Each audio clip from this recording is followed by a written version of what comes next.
नमस्कार। आयुर्वेद की ना एक खासियत है, वो बहुत सामान्य सी लगने वाली रोजमर्रा की दिक्कतों को भी बड़ी गहराई से देखता है। हाँ, बिल्कुल। जैसे उल्टी, जिसे आयुर्वेद में छर्दी कहा गया है। हाँ, हम तो अक्सर सोचते हैं भाई पेट में कुछ गड़बड़ है और शायद नजरअंदाज भी कर देते हैं। सही बात है। लेकिन चरक संहिता में जब देखते हैं तो इसके कारण, ये कितने तरह की होती है, इलाज, इस पर बहुत डिटेल में बात की गई है। आज हमारे पास एक स्रोत सामग्री है, एक तरह की इमेज है, जिसमें छर्दी के निदान मतलब कारण, संप्राप्ति यानी ये कैसे बढ़ती है, पूर्व रूप या शुरुआती लक्षण, भेद यानी प्रकार और चिकित्सा के सिद्धांत, ये सब दिए हुए हैं। अच्छा। तो ठीक है, चलिए इसे जरा खोलकर समझते हैं कि आयुर्वेद उल्टी जैसी प्रॉब्लम को देखता कैसे है और क्या इलाज बताता है। बिल्कुल। और देखिए, यहाँ दिलचस्प बात यह है कि आयुर्वेद ना वो सिर्फ लक्षण के पीछे नहीं भागता, वो जड़ पे काम करता है। किसी भी रोग को ठीक से समझने के लिए उसका मूल कारण क्या है यानी निदान, और वो शरीर के अंदर कैसे पनप रहा है, बढ़ रहा है यानी संप्राप्ति, इसे जानना बहुत अहम है। अच्छा। और जैसा आपने कहा, स्रोत भी यही दिखाता है कि छर्दी के अलग अलग प्रकार है और हर टाइप का कारण और फिर उसकी चिकित्सा वो अलग हो सकती है। ये सिर्फ पेट का मामला नहीं है, ये शरीर के जो 3 दोष हैं, वात, पित्त, कफ, उनका संतुलन और यहाँ तक कि हमारी मानसिक स्थिति, उसका भी आईना हो सकता है। हाँ, ये बात तो कारणों वाले हिस्से में निदान में साफ दिखती है। स्रोत में 2 तरह के कारण बताए हैं, कुछ सामान्य और कुछ विशिष्ट। हाँ। सामान्य कारणों में तो ज्यादातर खान-पान की आदतें हैं, जैसे बहुत ज्यादा लिक्विड वाला खाना या बहुत ऑयली खाना। हाँ, अति स्निग्ध। या फिर ऐसा खाना जो मन को ना भाए, अरुचिकर हो, बिना टाइम के खाना, या फिर जरूरत से ज्यादा खा लेना। ये तो वो चीजें हैं जो सीधे सीधे पेट से जुड़ी हुई हैं। डालती हैं। जैसे मान लीजिए ज्यादा भारी, चिकना या ज्यादा मात्रा में खा लिया, तो उससे क्या होगा, कफ दोष बढ़ सकता है और जो हमारी पाचन अग्नि है वो धीमी पड़ सकती है। अच्छा। इससे पेट में एक तरह की, कह सकते हैं, इरिटेशन या गड़बड़ी पैदा होती है, जिसे आयुर्वेद आमाशय उत्क्लेश कहता है। और ये उल्टी का एक मुख्य कारण बन जाता है। ये तो हुए सामान्य कारण, लेकिन स्रोत में कुछ विशिष्ट कारण भी हैं, वो भी बड़े इंटरेस्टिंग हैं। जैसे बहुत ज्यादा फिजिकल मेहनत मतलब श्रम, हाँ, श्रम, अपच, अजीर्ण, डर लगना, भय, चिंता, उद्वेग, पेट में कीड़े होना, कृमि दोष और यहाँ तक कि गर्भावस्था भी। बिल्कुल। तो इससे ये पता चलता है कि उल्टी सिर्फ खाने पीने से ही नहीं, बल्कि शारीरिक थकान और हमारी मेंटल स्टेट, उससे भी जुड़ी है। एकदम सही कहा। और ये जो मानसिक कारण है जैसे भय और उद्वेग, ये खास तौर पर वात दोष को बहुत तेजी से बिगाड़ते हैं। अच्छा, कैसे? देखिए, जब वात दोष बिगड़ता है तो उसकी जो गति है वो अनियंत्रित हो जाती है। और वात की एक टेंडेंसी है चीजों को ऊपर की तरफ धकेलने की। हाँ। तो उससे भी उल्टी हो सकती है। इसी तरह प्रेगनेंसी में जो शारीरिक और हार्मोनल चेंजेस होते हैं, वो भी वात और कभी कभी पित्त दोष को इम्बैलेंस कर सकते हैं, जो मॉर्निंग सिकनेस या उल्टी का कारण बनते हैं। तो मतलब कारण चाहे अलग अलग हों, घूम फिर के उनका असर शरीर के दोषों के संतुलन पर ही पड़ता है। सही है। अब आते हैं संप्राप्ति पर, यानी ये उल्टी की जो प्रक्रिया है, ये शरीर में चलती कैसे है। स्रोत में इसे एक सिंपल फ्लोचार्ट जैसा बना के समझाया है। हाँ। आसान शब्दों में कहें तो सबसे पहले किसी न किसी कारण से, जिनके हमने अभी बात की, शरीर में वात, पित्त या कफ, कोई एक या ज्यादा दोष बिगड़ जाते हैं, जिसे कहते हैं वातादि दोष प्रकोप। हाँ, और ये जो बिगड़े हुए दोष हैं, ये फिर हमारे पेट यानी आमाशय में पहुंचते हैं और वहां गड़बड़ी पैदा करते हैं। मतलब आमाशय दोष उत्क्लेश। आमाशय? हाँ, आमाशय को पाचन का, डाइजेशन का मुख्य केंद्र माना जाता है और यहाँ कफ और पित्त दोषों का खास प्रभाव रहता है। तो जब ये दोष यहाँ उत्तेजित होते हैं, इरिटेट होते हैं, तो पाचन क्रिया बिगड़ जाती है। तो इसके बाद क्या होता है? स्रोत कहता है कि ये बिगड़े हुए दोष पेट और आसपास के अंगों पर प्रेशर डालते हैं, अंग उत्पीड़न, और उनकी जो नॉर्मल गति नीचे की तरफ होनी चाहिए वो ऊपर की तरफ होने लगती है, दोष ऊर्ध्वगमन। सही। और इसी ऊपर की तरफ बढ़ने की प्रवृत्ति का नतीजा है छर्दी यानी उल्टी, जिसके जरिए शरीर कोशिश करता है कि उन बिगड़े हुए दोषों को या बिना पचे खाने को बाहर निकाल दे। हाँ। इसको शायद ऐसे समझ सकते हैं जैसे कोई पाइप अगर नीचे से ब्लॉक हो जाए तो पानी ऊपर की तरफ वापस आने लगता है। बिल्कुल, बहुत अच्छा उदाहरण दिया। और अगर हम इसे आयुर्वेद के बड़े सिद्धांतों से जोड़कर देखें तो ये दोषों की गति के सिद्धांत को दिखाता है। अच्छा, शरीर में हर दोष की एक स्वाभाविक दिशा होती है, एक फ्लो होता है। जब कोई रुकावट आती है या दोष बहुत ज्यादा बढ़ जाते हैं तो उनकी गति उल्टी दिशा में होने लगती है।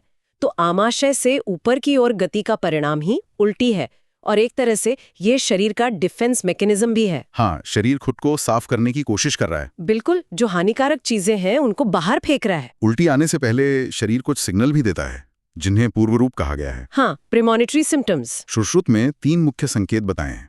पहला, हृदयोत्क्लेश। इसका मतलब है जी मिचलाना या छाती और पेट के ऊपरी हिस्से में एक अजीब सी बेचैनी महसूस होना। दूसरा कफ प्रसेक, मतलब मुंह में बार बार ज्यादा पानी या लाल जैसा आना। हाँ, एक्सेस सलाइवेशन। और तीसरा अन्न द्वेष, खाने की इच्छा ही ना होना, यहाँ तक कि खाना देखने या उसके बारे में सोचने से भी अरुचि होना। ये जो पूर्व रूप है ना, ये असल में संप्राप्ति यानी रोग के शुरू होने के बिल्कुल शुरुआती चरण है। अच्छा। हृदयोत्क्लेश बता रहा है कि आमाशय में दोषों की गड़बड़ी शुरू हो चुकी है। कफ प्रसेक अक्सर बढ़े हुए कफ दोष का या आमाशय में जो अतिरिक्त नमी या क्लेद होता है उसका संकेत है। ये उल्टी के वेग को तैयार करता है।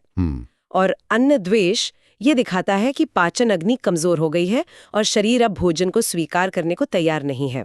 ये सिग्नल मिल रहे हैं, मतलब शरीर अंदर से कुछ बाहर निकालने की तैयारी कर रहा है। चलिए अब बात करते हैं छर्दी के प्रकारों की, यानी भेद की। स्रोत के हिसाब से इसके 5 मुख्य प्रकार हैं। 5। वातज, जिसमें वात दोष मेन हो, पित्तज पित्तमेन, कफज कफ मेन, सन्निपातज जिसमें तीनों दोष मिले हों, और 5वां है द्विष्टार्थ संयोगज। हाँ। यहाँ एक छोटी सी बात नोट करने वाली है। स्रोत इमेज में अंग्रेजी टाइटल शायद गलती से टाइप्स ऑफ कफ लिखा है, लेकिन अंदर की सारी जानकारी उल्टी यानी छर्दी के बारे में ही है। हाँ, वो टाइपो हो सकता है। ये स्पष्ट रूप से छर्दी के ही भेद हैं। बिल्कुल। पहले 4 प्रकार तो दोषों के आधार पर हैं और हर प्रकार में उल्टी के लक्षण भी अलग अलग होते हैं।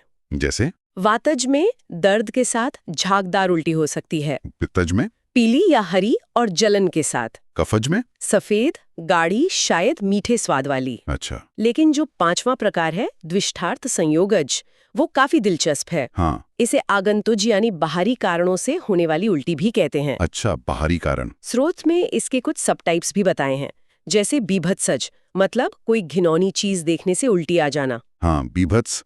दौरहिदज, ये शायद प्रेगनेंसी से जुड़ा है, खास इच्छाएं या अरुचि। बिल्कुल, गर्भावस्था की इच्छाएं या किसी चीज से अरुचि। आमज, अपच या आम के कारण। असात्म्यज, ऐसी चीजों से जो शरीर को सूट ना करें, जैसे कोई खास गंध या खाना। और क्रिमिज, पेट के कीड़ों की वजह से। देखिए, यहाँ सबसे गौर करने वाली बात यह है कि ये जो द्विष्टार्थ संयोगज प्रकार है, ये आयुर्वेद की मन शरीर के कनेक्शन की कितनी गहरी समझ को दिखाता है। हाँ, बिल्कुल। सोचिए, सिर्फ कुछ देख लेने से, बीभत्सज या किसी चीज की तीव्र इच्छा या अरुचि से दौरहिदज भी शरीर में उल्टी जैसी फिजिकल रिएक्शन हो सकती है। कमाल है।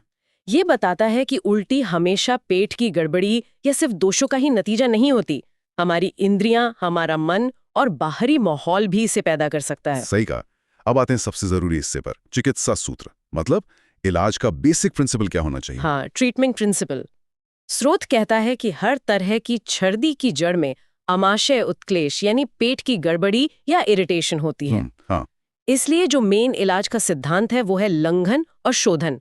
लंघन का मतलब तो हुआ पाचन तंत्र को आराम देना, जैसे हल्का खाना या कुछ समय उपवास रखना। बिल्कुल लाइट रहना। और शोधन का मतलब है शरीर से बढ़े हुए या बिगड़े हुए दोषों को बाहर निकालना।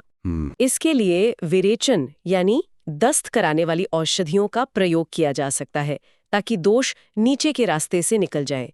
स्रोत में वमन विरेचन लिखा है। यहाँ वमन का मतलब शायद वो कंट्रोल्ड वॉमिटिंग है जो डॉक्टर कराते हैं पंचकर्म में। अच्छा, थेरेप्यूटिक वॉमिटिंग। हाँ, थेरेप्यूटिक वॉमिटिंग, जो कुछ खास स्थितियों में दोषों को ऊपर से निकालने के लिए इस्तेमाल होती है, न कि वो उल्टी जो खुद हो रही है। मेन फोकस पाचन तंत्र को शांत करने और दोषों को शरीर से निकालने पर है। और यहीं पर एक बहुत जरूरी, मतलब कह सकते हैं पेच है, इस सिद्धांत का एक महत्वपूर्ण एक्सेप्शन। हाँ। स्रोत कहता है कि अगर आम छर्दी हो, यानी उल्टी का कारण आम हो, तो लंघन और शोधन जैसे विरेचन तुरंत नहीं करना चाहिए। ये बात वाकई ध्यान देने लायक है। यहाँ बात वास्तव में दिलचस्प हो जाती है। ये आयुर्वेद की चिकित्सा का एक बहुत बहुत महत्वपूर्ण पहलू है। आम क्या है ठीक से? आम का मतलब है जब भोजन ठीक से पचता नहीं है तो उससे बनने वाला एक कच्चा, अधपका सा, चिपचिपा, टॉक्सिक पदार्थ, ये बहुत सी बीमारियों की जड़ माना जाता है। अच्छा। अब अगर शरीर में आम मौजूद है और उसे बिना पचाए ही हम विरेचन जैसी शोधन क्रिया करते हैं, तो वो आम पूरे शरीर में और फैल सकता है और स्थिति को ठीक करने के बजाय और गंभीर बना सकता है। इसीलिए आम छर्दी में पहला कदम आम पाचन है, यानी ऐसी दवाएं और ऐसा हल्का आहार देना जो उस आम को पहले पचाए, उसे पकाए। जब आम पच जाता है तब जरूरत के हिसाब से लंघन या शोधन किया जाता है। आयुर्वेद की यही खासियत है, पहले अंदर की स्थिति को समझो, फिर सही एक्शन लो। तो फंडा है, पहले पाचन फिर शोधन। समझ गया। स्रोत में खास अनुलोमन प्रयोग का भी जिक्र है, हरितकी यानी हरड़ का चूर्ण शहद के साथ चाटना। इसका क्या मतलब है? अनुलोमन, इसका मतलब होता है नीचे की ओर गति कराना। अच्छा, नीचे की ओर। हाँ, शरीर में वात दोष की जो स्वाभाविक गति है वो नीचे की ओर होती है। वो मल मूत्र वगैरह को बाहर निकालती है। उल्टी में क्या होता है, दोषों की गति ऊपर की ओर हो जाती है, उल्टी हो जाती है। हाँ। अनुलोमन चिकित्सा का उद्देश्य इसी उल्टी गति को ठीक करके वापस नीचे की ओर लाना है, उसे नॉर्मलाइज करना है। हरितकी या हरड़ एक बहुत अच्छी अनुलोमन औषधि है। ये पाचन भी सुधारती है और वात की गति को रेगुलेट करती है। शहद के साथ लेने से इसका असर बेहतर होता है और गले को भी आराम मिलता है। तो ये उल्टी के वेग को कम करने में मदद कर सकती है। अच्छा, अब उस खास तरह की उल्टी पर वापस आते हैं जो बाहरी कारणों या अरुचिकर चीजों से होती है, द्विष्टार्थ संयोगज। हाँ, उसके इलाज के लिए स्रोत क्या कहता है? इसमें लिखा है मन प्रसाधन कर आहार विहार, मतलब ऐसा खाना पीना और लाइफस्टाइल जो मन को खुश रखे। हाँ, मन को प्रसन्न करने वाला, रोगी को दिलासा देना और दोस्तों या परिजनों का साथ। ये फिर से वही बात आ गई, मन और शरीर का गहरा जुड़ाव। बिल्कुल। अगर उल्टी का कारण ही कोई घिनौनी चीज देखना है या कोई मानसिक परेशानी है तो आप सिर्फ पेट की दवा देंगे तो पूरी तरह काम नहीं करेगी। सही बात है। मन को शांत करना, उसे खुश रखना, एक पॉजिटिव माहौल बनाना बहुत जरूरी है। पसंदीदा भोजन, हाँ, वो पचने में हल्का होना चाहिए। अच्छी बातें सुनना, अपनों का साथ, ये सब मन पर अच्छा असर डालते हैं, जिससे शारीरिक लक्षण अपने आप कम होने लगते हैं। और इससे एक जरूरी सवाल खड़ा होता है कि आजकल की जो चिकित्सा पद्धतियां हैं, जहां हम अक्सर सिर्फ फिजिकल सिम्टम्स पर फोकस करते हैं, क्या वे इस मानसिक पहलू को पर्याप्त महत्व देती हैं? आयुर्वेद तो सदियों से इस होलिस्टिक अप्रोच की बात करता रहा है। बिल्कुल। इलाज का एक और अहम हिस्सा है पथ्य, यानी ऐसा खाना जो रोगी के लिए फायदेमंद हो। हाँ, डाइट, क्या खाएं क्या ना खाएं। स्रोत में कुछ उदाहरण दिए हैं, जैसे पुराना शाली चावल, षष्टिक 60 दिन में पकने वाला चावल। ये हल्के होते हैं। मूंग दाल का पतला सूप, पुराना जौ, सब्जियों में पटोल यानी परवल, और गुडूची यानी गिलोय, तकरे यानी छाछ। ये सभी चीजें बहुत सोच समझ कर बताई गई हैं। पुराना अनाज जैसे चावल, जौ, ये पचने में हल्का होता है। अच्छा। मूंग दाल का सूप, वो पौष्टिक भी है और आसानी से पच जाता है, दोषों को भी शांत करता है। परवल जैसी सब्जी पित्त कम करती है और खाने में रुचि भी जगाती है। गिलोय गुडूची, उसे तो आयुर्वेद में अमृत कहा गया है। वो पाचन सुधारने के साथ साथ इम्यूनिटी भी बढ़ाती है। और छाछ तक्र तो पाचन तंत्र के लिए वरदान है ही। सही। तो कुल मिलाकर पथ्य का उद्देश्य है डाइजेस्टिव सिस्टम पर बिना बोझ डाले शरीर को पोषण देना और दोषों को बैलेंस करना। आखिर में स्रोत कुछ औषध योग यानी बनी बनाई दवाइयों या फॉर्मुलेशंस का भी जिक्र करता है। हाँ, मेडिसिन्स, जैसे मयूर पिच्छ भस्म, मोरपंखी भस्म, कल्याण घृत, न्यग्रोध घृत जैसे कुछ घी के नुस्खे, और दूध या मांसरस, मीट सूप से बने कुछ योग। ये खास आयुर्वेदिक दवाएं हैं। इनका चुनाव मरीज की प्रकृति, रोग की अवस्था और दोषों की क्या स्थिति है उसे देखकर ही किया जाता है। अच्छा। जैसे मोरपंख की भस्म उल्टी और हिचकी में खास तौर पर उपयोगी मानी जाती है। अलग अलग तरह के जो औषधीय घी हैं वो दोषों को शांत करते हैं, शरीर को अंदर से स्निग्धता देते हैं और पाचन अग्नि को भी ठीक करते हैं। दूध और मांस रस का प्रयोग शरीर को ताकत देने के लिए खास स्थितियों में किया जाता है, जब शरीर कमजोर हो गया हो। लेकिन ये याद रखना बहुत जरूरी है कि ये शक्तिशाली औषधियां हैं। इनका इस्तेमाल हमेशा किसी क्वालिफाइड आयुर्वेदिक डॉक्टर की सलाह से ही करना चाहिए। खुद से इलाज करना नुकसानदायक हो सकता है। बिल्कुल सही कहा, ये बहुत जरूरी बात है। तो ये थी चरक संहिता के नजरिए से छर्दी यानी उल्टी पर एक कह सकते हैं गहरी बातचीत। हमने देखा कि आयुर्वेद इसे कितनी गहराई से समझता है, इसके कारणों की रेंज कितनी बड़ी है, खान पान से लेकर मन तक। उसके पनपने की प्रक्रिया क्या है, संप्राप्ति, इसके अलग अलग प्रकार, और फिर एक होलिस्टिक इलाज जिसमें हल्का भोजन, शरीर की शुद्धि, दोषों की गति को ठीक करना, मानसिक शांति, सही आहार, पथ्य और जरूरत पड़ने पर खास दवाएं शामिल हैं। तो इस सब का क्या मतलब निकलता है? हाँ, यही कि आयुर्वेद सिर्फ लक्षण को नहीं दबाता, वो जड़ तक जाता है और व्यक्ति को शरीर और मन दोनों को एक साथ देखकर, एक इकाई मानकर उसका इलाज करता है। बिल्कुल सही। और ये हमें सोचने के लिए एक बिंदु देता है ना? आयुर्वेद का ये हजारों साल पुराना ज्ञान उल्टी जैसी आम समस्या को भी इतने समग्र रूप से, इतने होलिस्टिक तरीके से देखता है। आज की जो आधुनिक चिकित्सा है वो इस समस्या का मैनेजमेंट कैसे करती है? निश्चित रूप से दोनों में अंतर तो है, पर क्या कुछ समानताएं भी हैं? खासकर जब हम कारणों की जांच की बात करते हैं या सपोर्टिव केयर की। हाँ, ये सोचने वाली बात है। और सबसे महत्वपूर्ण, क्या हम आज भी आयुर्वेद के इस समग्र दृष्टिकोण से कुछ सीख सकते हैं, खास तौर पर शारीरिक स्वास्थ्य में मन की भूमिका को समझने और उसे इलाज का हिस्सा बनाने के बारे में? इस पर विचार करना शायद हमारे स्वास्थ्य के प्रति हमारी समझ को और बेहतर बना सकता है।